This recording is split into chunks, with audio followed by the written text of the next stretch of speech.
Aqui nos chegam duas notícias do ensino brasileiro, né? Primeiro, os brasileiros, eu lembro o seguinte, que quando eu estava na Romênia, né, todo mundo falava francês. Daí eu falava onde você aprendeu. Daí eu falei com o maior orgulho, eu dizia o seguinte: eu tive 2 anos de francês no ginásio. No Brasil, os filhos das putas têm 8 anos de inglês. 2 ou 3 aulas por semana e não falam inglês, não são capazes de escrever uma linha em inglês sem cometer 10 erros. E se você pergunta alguma coisa para ele na rua em inglês, ele não sabe o que você está falando.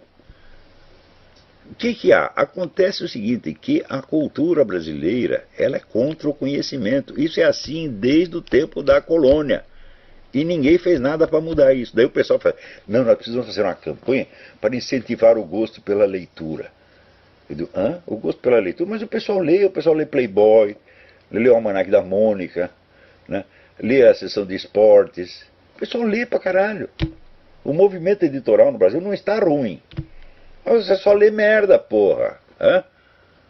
Então, quer dizer, existe um famoso estudo de um crítico inglês chamado Richard Hogarth, que fez essa pergunta. Olha, agora toda a classe operária está alfabetizada, mas vamos ver o que eles estão lendo. Então era fotonovela, era livrinho de pornografia. Então criou-se um novo analfabetismo. E no Brasil, alfabetizar as pessoas é dar a eles esse novo analfabetismo. Quer dizer, isso foi observado na Inglaterra 70 anos atrás. Os caras imediatamente botaram a mão na cabeça e viram que tinham que tomar uma providência. No Brasil, a melhor maneira de garantir que o sujeito vai permanecer em culto é mandá-lo para a escola, porra. Sobretudo para a universidade. Né? Você vê, essa semana mesmo eu estava comentando na minha aula do Seminário de Filosofia, eu comentei uma discussão que houve num grupo, uma lista chamada Lógicos do Brasil, uma lista de 400 professores de lógica, comentando coisas que eles afirmam que eu teria dito e que eu nunca disse. Inventaram lá meia dúzia de besteira, botaram na minha boca e falaram de mim, evidentemente com aqueles ares de infinita superioridade. Eu vou colocar à disposição do público esta aula, a última aula que eu dei no sábado, para vocês terem ideia do que são os lógicos do Brasil. É uma calamidade o negócio, tá entendendo? Então, intelectual no Brasil é isso aí, Bresser Pereira, Pinguela e Rosa. Pô, assim não dá, pô. Quer dizer, desse pessoal todo, essa é ainda a velha geração que eu tratei lá no Imbecil Coletivo. Pinguela e Rosa é personagem do Imbecil Coletivo. Tem lá um capítulo chamado O Pajé. Vamos lá para vocês verem quem é o Pinguela e Rosa. Né? O João Pedro Stedley é aquele que não tinha lido o próprio livro. Porque no debate que eu tive com ele na Bienal do Livro, em 1998, ele chegou lá dizendo, não, porque há um estado de violência endêmica no campo. Daí eu peguei o livro dele, A Questão Agrária no Brasil, onde estava lá a estatística de crimes acontecidos em toda a região agrária no Brasil, durante aquele ano, 38, no ano anterior, 39. Tá certo? Eu digo, isso aqui é menos do que uma delegacia no Rio de Janeiro num fim de semana, porra. Então, quer dizer, o que o livro demonstra é que o campo era a região mais pacífica do Brasil. Eu digo, você não leu o seu próprio livro? E assim por diante, né? Daí, o cara não acertava era uma besta quadrada.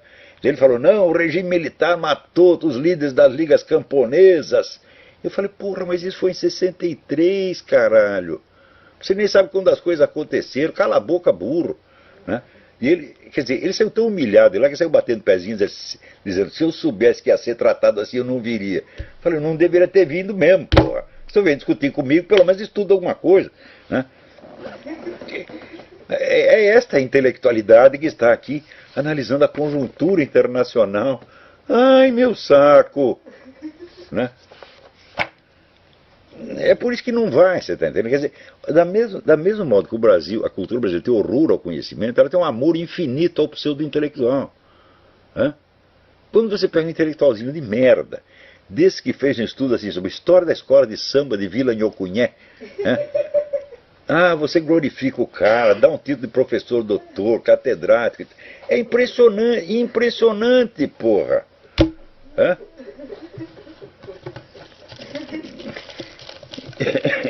Então, vocês leem os livros do Lima Barreto, que já documentou, o Brasil em 1910 já era assim, agora piorou muito. Quando votaram no Lula, oficializaram a situação. Votar no Lula por quê?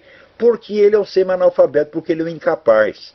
Porque se você elege uma pessoa capaz, depois você fica com inveja dela. Então vamos votar num cara que a gente não precisa invejar. Um que é tão burro, tão incapaz quanto nós. Porque daí a gente sente assim, o que ele está fazendo eu também poderia fazer. E isso é tremendamente reconfortante para todo mundo, né? E no Rio Grande do Sul tem um colunista chamado Juremir Machado da Silva. Ele não é um cara muito inteligente, mas eu já tive uns arranca-rabo com ele, né? Sempre achei que ele era meio burrão. Mas ele de fato mas ele não é um cara desonesto, né? Ele foi para Cuba e disse, olha, eu fui lá e tentei ser comunista de novo. Você vê, o cara ainda está tentando ser comunista em 2012, porra. Daí ele disse, depois de 11 dias na ilha de Fidel Castro, entreguei de novo os pontos. Né? Daí ele disse, volto chocado, Cuba é uma favela no paraíso caribenho. Não fiquei trancado no mundo de 5 estrelas do Hotel Habana Libre. Fui para a rua. Vi, ouvi e me estarreci. Em 42 anos, Fidel construiu o inferno ao alcance de todos. Em Cuba, até os médicos são miseráveis. Ninguém pode queixar-se de discriminação. É ainda pior. Os cubanos gostam de uma fórmula cristalina. Cuba tem 11 milhões de habitantes e 5 milhões de policiais. Um policial pode ganhar até 4 vezes mais que um médico, cujo salário está em torno de $15 mensais.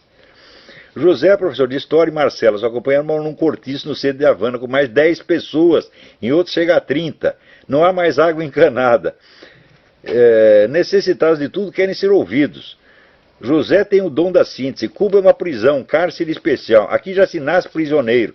E a pena é perpétua. Não podemos viajar, somos vigiados em permanência. E assim vai. Olha, procure lá no Correio do Povo de Porto Alegre, de 5 de novembro de 2012. Isso aí vocês podem achar na internet. Correio do Povo de Porto Alegre, 5 de novembro de 2012. Uma crônica excelente, né? E até comovente do Juremir Machado. Assim, parabéns, Juremir. Né? Tu provou que tu tem a coragem de falar a verdade, ainda um pouco tardiamente.